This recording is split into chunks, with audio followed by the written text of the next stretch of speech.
어떤 성도가 기도하는 것 가운데 그 기도 가운데 큰 감동을 받은 적이 있습니다. 그 기도 내용은 그렇습니다. 하나님 아버지, 내가 평생 내 삶을 통해 땅에 속한 영광을 구하지 않고 또 땅에서 나의 자랑거리를 구하지 않고 오직 하나님께 성도의 본질된 삶을 살게 해주십시오. 그 기도였습니다. 이 성도의 기도는 어떤 거였냐면 성도로서 자기 본질을 깨닫고 그 본질에 충실한 그런 삶을 구했습니다. 때로 어떻습니까? 우리가 믿음 생활 하다 보면 내가 성도지만 나도 모르는 사이에 하나님의 영광을 구하는 것이 아니라 자기 영광만 구하는 그런 태도가 보일 때가 종종 있습니다. 오늘 본문의 제목은, 오늘 설교 제목은 망상에서 기도입니다. 여러분, 망상이란 무엇입니까? 망상이란 이치에 합당하지 않는 생각입니다. 또 한 가지는 망상이란 이치에 합당하지 않는 것을 추구하는 것, 그것을 망상이라고 이야기합니다. 즉 위에 성도의 기도문 가운데 보면 하나님께 부름받은 성도로서 본질적인 것을 추구하면 그것은 망상이 아니겠죠. 그렇지만 하나님께 부름받은 성도로서 그 본질을 추구하기보다는 자기 유익만을 구하는 것, 그게 곧 망상일 수가 있다는 거죠. 우리가 잘 아는 것처럼 마태복음은 유대인들을 위해서 쓰여졌습니다. 그러나 오늘 읽었던 요한복음 같은 경우는 어떻습니까? 헬라 문화 속에 있는 이방인들을 위해서 쓰여진 복음서입니다. 다시 말하면 요한복음 같은 경우는 요한 사도가 늘 생각한 것은 뭐냐면 이들이 예수 믿고 있지만 여전히 헬라 문화 속에 그 수많은 유혹과 또 연약한 가운데 처해 있는 이 성도를 생각한 겁니다. 여러분, 성도의 믿음은요, 내가 속해 있는 땅의 문화 가운데 많은 영향을 받습니다. 그래서 요한 사도가 이야기하기를 여러분들은 성도이기 때문에 이 땅의 헬라 문화의 화려함이나 자기 유익을 구하는 것들에 대해서는 피해야 됩니다. 그렇게 이야기하고 있습니다. 이 당시 유혹이 바로 이 세상의 화려한 문화였습니다. 또 한 가지는 성도들이 화려한 문화를 넘어서 망상을 넘어서 기도의 세계로 들어가려고 했을 때 끊임없는 어려움이었습니다. 자, 그래서 요한은 어떻게 말합니까? 오늘 본문에 보면 14절, 16절에 나와 있는데요. 한번 읽어보겠습니다. 자막을 통해서 같이 읽겠습니다. 14절, 16절입니다. 시작. 나는 그들에게 아버지의 말씀을 주었는데 세상은 그들을 미워했습니다. 내가 세상에 속해 있지 않은 것처럼 그들도 세상에 속해 있지 않기 때문입니다. 내가 세상에 속하지 않은 것처럼 그들도 세상에 속하지 않았습니다. 여러분, 신앙생활은 무엇일까요? 신앙생활은 곧 기도생활입니다. 기도는 내가 누구인지를 자기 정체성이 확실할 때 잘할 수가 있습니다. 자기 자신에 대해서 기도를 잘 모르면요, 기도가 어떨까요? 때로는 중언부언하겠죠. 본문은 내가 세상에 속하지 않는 것처럼 이들도 세상에 속하지 않았습니다. 그렇게 말합니다. 예수님 자신이 이 땅에 지금 살고 있지만 하나님 나라에 속한 자로서 있는 것처럼 이들 또한 이 땅에 속하지 않았습니다. 그렇게 이야기합니다. 놀라운 한 가지는 무엇이냐면 예수님은 제자들을 자신과 동일시 하고 있다는 겁니다. 예수님은 제자들을 향해서 여러분이 이 땅에 속하지 않았습니다. 그리고 하나님 나라에 속한 존재입니다. 그렇게 이야기하고 있는 것이죠. 여러분, 우리가 이 땅을 살아갈 때 예수를 믿음으로 말미암아 하나님 자녀가 되었다면 누구일까요? 예수님처럼 우리도 이 땅에 속한 자가 아니란 것을 이야기해주고 있습니다. 그래서 예수님께서는 좀 더 나가서 어떻게 말합니까? 이들은 다른 사람이 아니라 예수의 말씀을 통해서 거룩하게 된 자들입니다. 그렇게 이야기하고 있어요. 오늘 본문 17절, 19절을 좀 더 읽어보겠습니다. 17절입니다. 시작. 진리로 그들을 거룩하게 해주소서. 아버지의 말씀은 진리입니다. 그들을 위해 내가 나를 거룩하게 하는 것은 그들도 진리로 거룩하게 하려는 것입니다. 여기서 예수님은 이들이 누구인가를 말씀하고 있는데요, 진리로 그들을 거룩하게 하소서, 그렇게 이야기하고 있어요. 여러분, 이 진리는 무엇입니까? 하나님 말씀입니다. 여기 나와 있는 거룩이라는 단어는 하기아조입니다.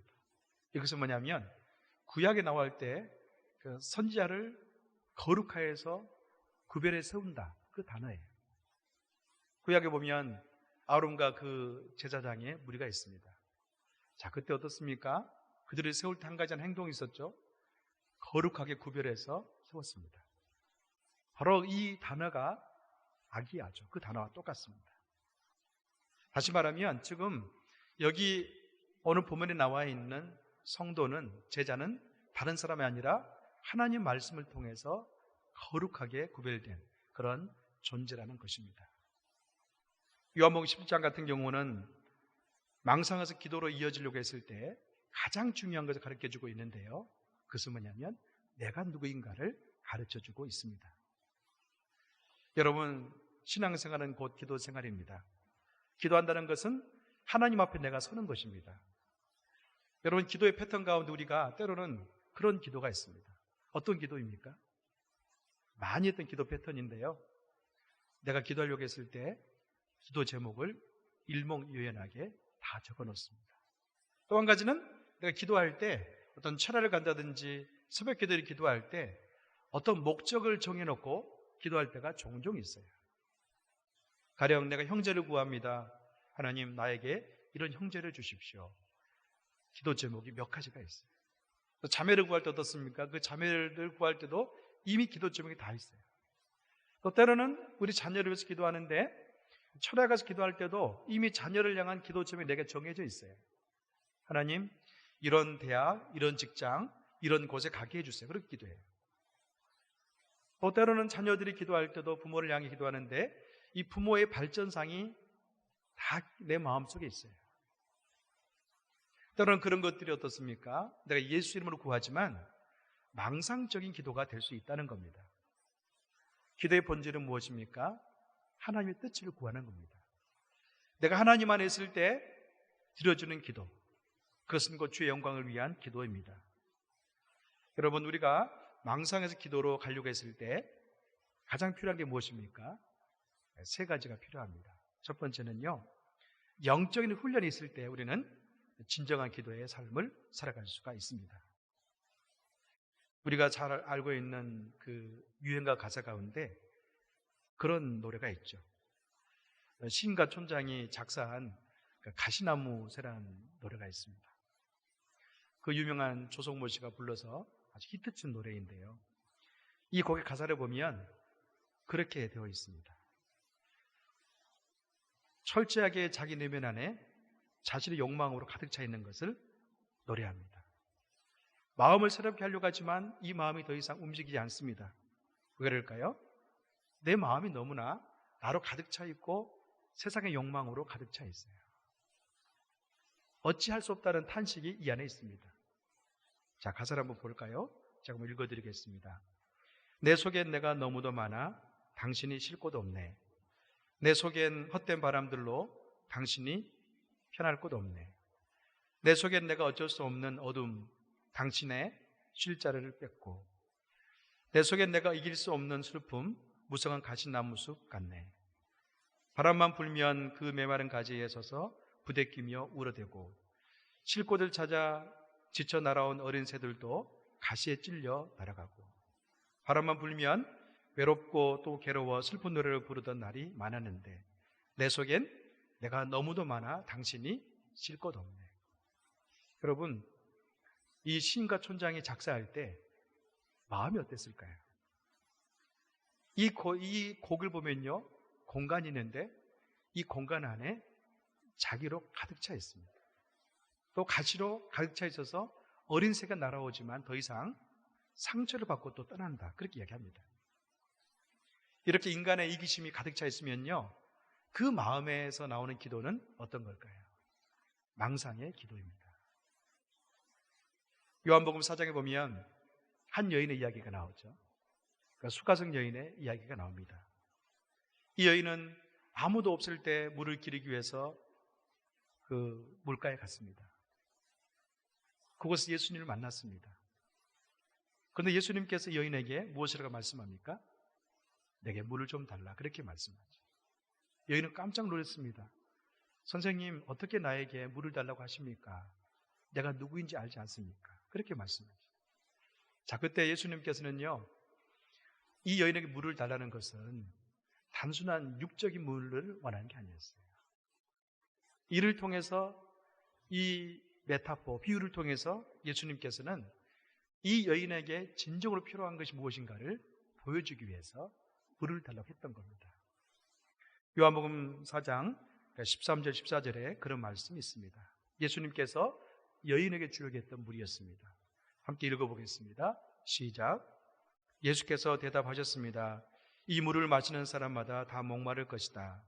그러나 내가 주는 물을 마시는 사람은 영원히 목마르지 않을 것이다. 내가 주는 물은 그 사람 안에서 계속 솟아올라 영생에 이르게 하는 샘물이 될 것이다.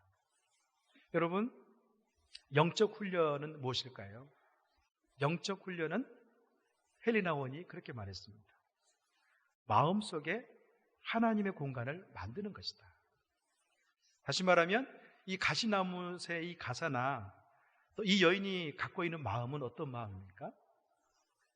자기 이익과 자기 상처와 자기 욕망 가운데 연약함 속에 꽉 차 있는 마음입니다. 자, 그런데요, 이 마음을 가지고 기도할 때는 나의 기도가 올바른 방향으로 갈 수 없어요. 그렇지만 영성 훈련을 통해서 하나님 만나기 위해서 끊임없이 내가 주 앞에 나갔을 때, 다시 말하면 헬레나원 이야기하고 있는 것처럼 마음에 하나님의 공간을 만들어 갔을 때 기도가 바른 방향을 찾을 수 있다는 겁니다. 사랑하는 성도 여러분, 우리가 읽었던 요한복음 4장에 보면 그렇게 말씀합니다. 내가 주는 물은 그 사람 안에서 계속 솟아올라 영생에 이르는 샘물이 될 것이다. 그리고 이 물을 마시는 자마다 어떻습니까? 다시는 목마르지 않고 행복할 것이다. 그렇게 말씀하죠. 만약에 우리가 어떤 정화조 청소하려고 했을 때, 또 한 가지는 어떤 우물을 청소하려고 했을 때요, 그 우물을 잘 청소할 수 있는 방법 한 가지가 있습니다. 그것은 뭘까요? 그 우물 위에로부터 맑은 물이 흘러내려오는 거예요. 맑은 물이 흘러내리면 어떻습니까? 여기 썩었던 물이 자연히 빠져나가게 되고 그 우물은 새로워지죠. 마치 그런 것처럼 우리가 영적 훈련, 영성 훈련은 하나님의 은혜를 내 마음속에 채우기 때문에 나의 공간이 하나님의 공간으로 채워진다는 겁니다. 사랑하는 여러분, 우리는 기도 생활할 때 이제 망상에서 기도로 넘어가야 됩니다. 이 가운데 가장 중요한 것은 영적 훈련입니다. 다시 말하면 영적 훈련을 통해서 욕심과 욕망으로 가득 찬 내 마음을 하나님 마음으로 바꿔갈 때 우리는 올바른 기도를 할 수가 있다는 거죠. 자, 그렇다면 어떻게 영성 훈련을 할 수 있습니까? 첫 번째는요, 하나님 말씀을 내 마음에 채우는 겁니다. 일상에서 영성 훈련은 하나님 말씀에 집중하는 훈련입니다. 오늘 17절 말씀은 어떻게 되어 있습니까? 하나님 말씀으로 제자들이 거룩하게 되었습니다. 진리로 거룩하게 되었습니다. 그렇게 말씀합니다. 여러분, 우리가 큐티할 때를 생각해 보십시오. 큐티할 때 본문 몇 번 읽습니까? 보통 3번, 4번 읽잖아요. 자, 그 큐티할 때 주어진 말씀 가운데 내가 훈련받는다는 것은 어떤 내게 다가온 단어라든지 구라든지 저를 붙잡는 것을 의미해요. 그날에 주어져 있는 큐티에 어떤 단어라든지 구라든지 절이 내게 클릭되면 어떨까요? 내 마음은 그 말씀으로 말미암아 새 힘을 얻게 됩니다. 머리에 있던 말씀이 어떻습니까? 가슴으로 내려오게 되는 것이죠. 그러면서 하나님의 사랑이 내 마음속에 조금씩 쌓여가기 시작합니다. 자, 여러분, 우리가 영성 훈련하려고 했을 때 하나님 말씀 묵상할 때 주의할 것 한 가지 있습니다. 자, 우리 큐티할 때 읽기를 하죠.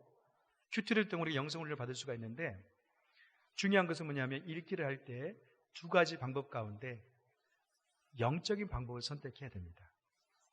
먼저 읽기는요, 정보 습득적 읽기가 있습니다. 이것은 어떤 거냐면 내가 가령 신문을 읽을 때 어떻습니까? 그 신문 가운데 정보를 캐기 위해서 나는 그 신문을 읽습니다. 그리고 그 정보를 캐면 그 정보를 통해서 내 유기를 위해서 내가 요리를 해서 사용합니다. 그때 읽기의 주체는 나이면서도 나의 욕망을 이루기 위해서 읽기를 감행합니다. 자, 또 한 가지 읽기가 있는데 그것은 뭐냐면 관조적 읽기입니다. 관조적 읽기는 내가 읽으면서도 내가 읽는 게 아닙니다. 내가 읽고 있지만 나를 향해서 말씀을 전한 분이 있다는 것을 인식하면서 읽는 겁니다. 자, 여러분, 만약에 이제 여러분이 이제 교제한 형제 자매가 있다고 합시다. 그러면 어떤 자매가 나한테 편지를 보냈어요. 의미 없는 자매가 아니라 내가 좋아하는 자매예요. 그런데 편지를 볼 때 어떻게 읽습니까? 어떤 정보를 습득하기 위해서 읽습니까? 그렇지 않으면 관조적 읽기를 합니까? 다시 말하면 이 자매가 나를 사랑하는지를 읽는 거예요. 자, 그렇다면 이 편지는요, 그 자매가 나한테 말하고 있는 겁니다. 그러고 나 어떻습니까? 그 편지를 듣고 있는 거죠. 이 관조적 읽기라는 것은 어떤 거냐면 큐티할 때 하나님께서 나를 얼마나 사랑하는가를 그분의 음성을 내가 듣는 거예요. 그렇기 때문에 내가 읽지만 내가 읽는 게 아닙니다. 내가 듣는 겁니다. 내가 순종하는 겁니다. 내가 그 메시지를 받아들이는 겁니다. 자, 그럴 때 어떨까요? 이 큐티를 통해서 말씀이 내게 찾아오게 되고 내가 아버지의 사랑을 경험하게 된다는 거죠. 여러분, 우리가 그런 말 하지 않습니까? 사랑을 하면 얼굴에 태가 난다고. 만약 우리가 이 관조 읽기를 통해 큐티를 하게 된다면 하나님 사랑을 우리 마음속에 쌓여지게 되고 우리의 얼굴이 달라질 겁니다.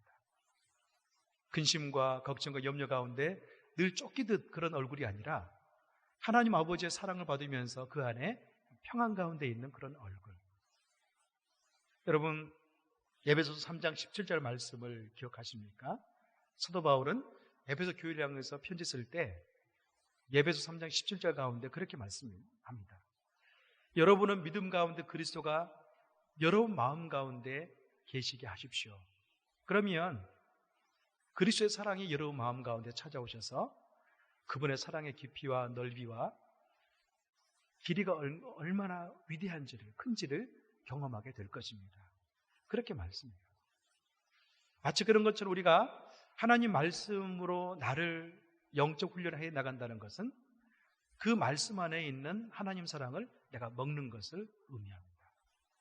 그랬을 때 우리는 내가 앓고 있는 우울증이나 공황장애나 막연한 불안장애가 사라지게 된다는 거죠.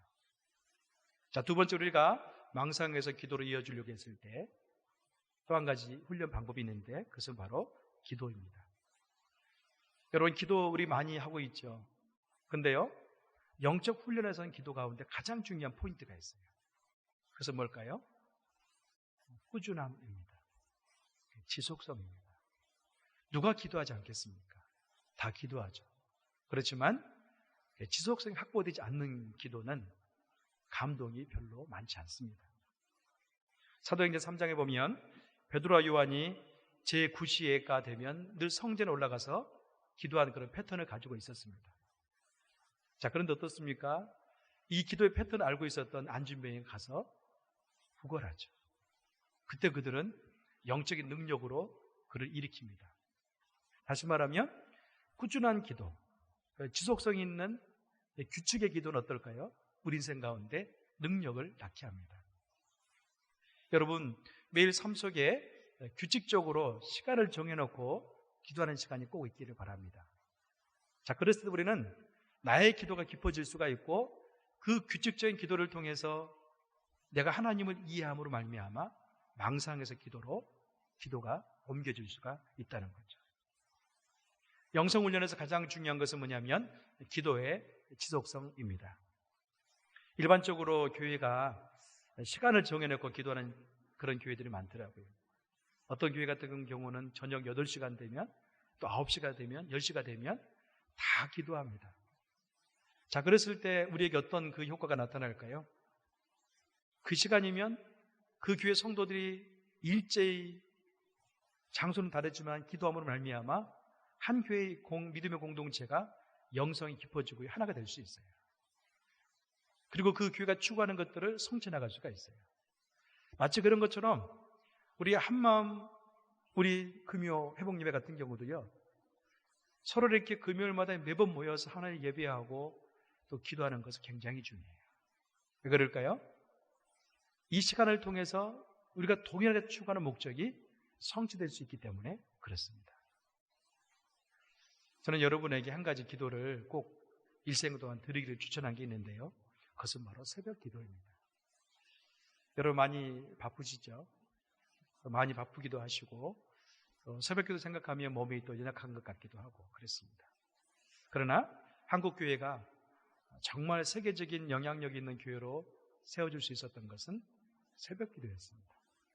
다시 말하면 성도 각자가 그러니까 세상 속에서 승리하고 영향력을 발휘할 수 있었던 것은 그 성도가 새벽을 깨우는 성도가 많이 있었기 때문이라는 것을 알 수 있어요.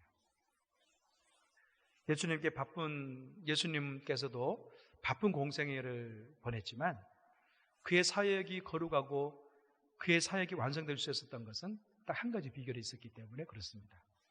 마가복음 1장 35절 말씀을 같이 읽어보겠습니다. 함께 읽겠습니다. 시작. 매우 이른 새벽 아직 어둑어둑할 때 예수께서 일어나 외딴 곳으로 가셔서 기도하셨습니다. 여러분, 예수님께서는 공생애 동안 어떤 삶을 사셨습니까? 가는 곳마다 병자가 그의 곁에 있었고 또 수많은 기적을 바라는 사람들이 따라다녔었죠.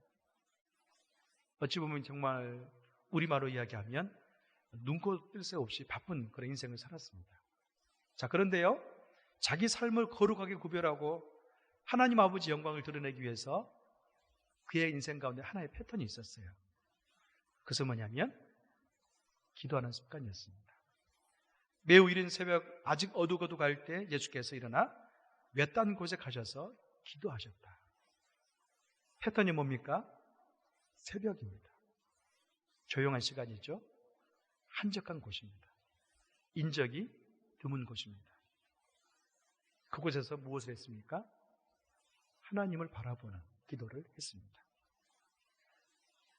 사랑하는 여러분, 예수님께서는 그 당시에 지금도 그렇지만 주님이시오 영적인 리더시죠. 많은 종교 지도자들 가운데 핍박이 있었지만 그들을 또 회복시켜야 될 그런 사명이 있었습니다. 더 나아가서 그는 십자가를 짐으로 말미암아 온 인류를 구원할 만한 사명이 그에게 있었습니다. 자, 그런데요, 그가 그런 사역을 감당하려고 했을 때 그는 어떤 광장이나 시장으로 나가지 않았어요. 어디로 갔습니까?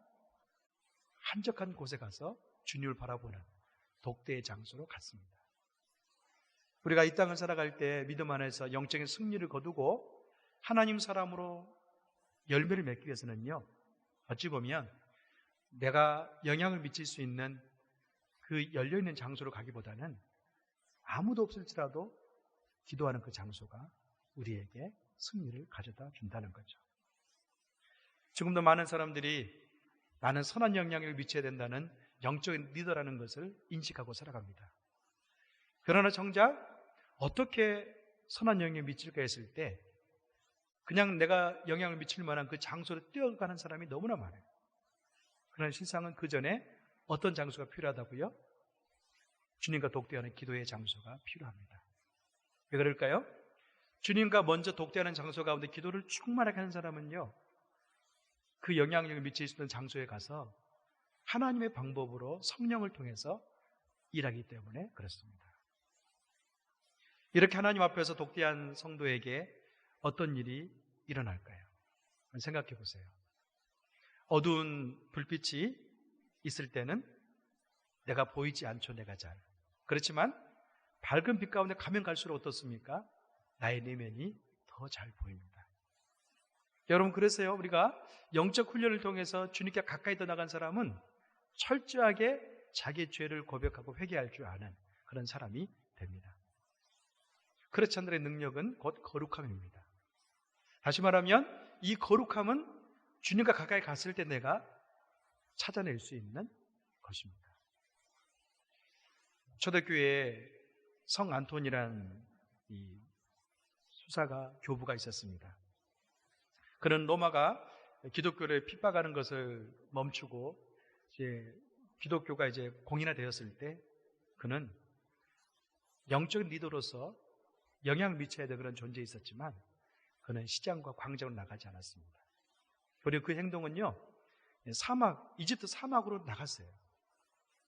그곳에 가서 그는 주님과 깊은 독대의 삶을 살았습니다. 언젠가 세상에서 많은 사람들이 그 시장통에 있는 세상에 가까이 있는 사람들에게 자기 문제를 이야기하고 고민을 이야기했을 때 해결되지 않는 것들을 많이 알고 찾았던 곳이 바로 사막에 있었던 안토니였습니다. 사랑하는 여러분, 안토니는 세상을 등지고 사막에 들어가서 주님과 독대했을 때 세상을 버린 것이 아니었습니다. 또 자기의 사명을 버린 것이 아니었습니다. 도리어 세상을 사랑하고 자기 사명을 잘 감당하기 위해서 사막에 들어가서 주님과 독대하는 시간을 가졌다는 거죠. 얼마나 지났을까요? 이런저런 문제를 가지고 그에게 많은에게 찾아왔을 때 그는 하나님 안에 통찰력 있는 답을 통해서 인생의 바른 길로 인도했다. 그런 삶을 살았습니다. 여러분, 이런 일이 저와 여러분에게도 가능할까요? 고요히 주님을 만나는 시간이 우리에게 있다면 우리도 얼마든지 그런 삶을 살 수가 있습니다. 여러분, 망상 가운데 기도로 나간다는 것은 어떤 걸까요? 주님을 깊게 만남으로 말미암아 나의 거짓된 것을 발견하고 참된 나의 모습으로 살아가는 것을 의미합니다. 사랑하는 성도 여러분, 우리는 스스로 기도의 패턴 가운데 한번 점검해 볼 필요가 있습니다.